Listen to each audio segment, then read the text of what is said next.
What's up, guys, and welcome back. Today, we're not going to be talking about the bush and we're not going to be talking about business. We're actually going to be talking about how I went from this to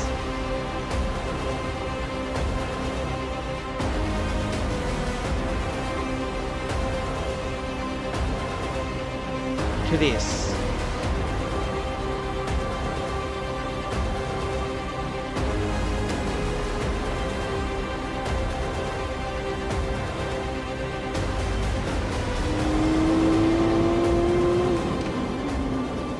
So, how did I go from a Supra that was doing mega lap times to a Landcruiser?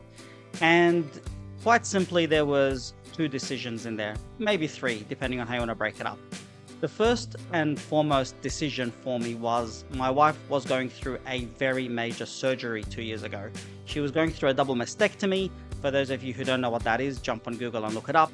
But it's basically a major surgery for breast cancer. At that time, there was a lot of uncertainty financially. We didn't know if we were going to get cover from our private health fund. Uncertainty for the family. We didn't know how things were going to work out after that surgery and if she was going to have cancer or not. So I didn't want the cost of the Supra and running it and doing track days, which was incredibly expensive to do. I didn't want that kind of strain financially on the family. But also, I didn't want to be taken away every weekend or two trying to go to do track days and super sprints. And if I miss one, I'll lose my chance at getting a trophy in the championship. So that was the first and most important reason. The second reason for the change was a business decision. The Supra was fantastic at generating business for leading edge detailing.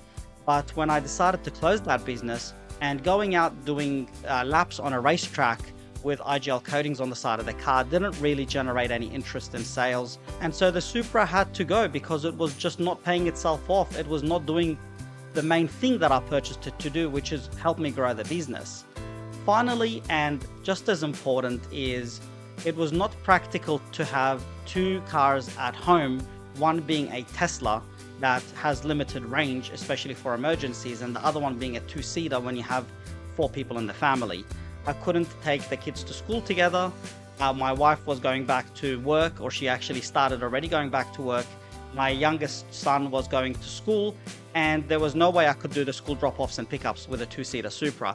So it was just not practical to have a Supra that was really doing nothing other than just having a bit of fun on the racetrack. With those 3 things in mind, and if you have watched my previous 2 videos, you would now put 2 and 2 together and realize that it was just not a practical decision to have the Supra, and financially I cannot have a Supra and a Landcruiser. The best decision was, of course, to get the Landcruiser, go out and see my customers, do the camping, do the family trips, do all those things that I've been meaning to do for so many years. And unfortunately, that sacrifice had to be made, where I had to let go of a hobby that I have been doing for so many years for the better good of the family and the business.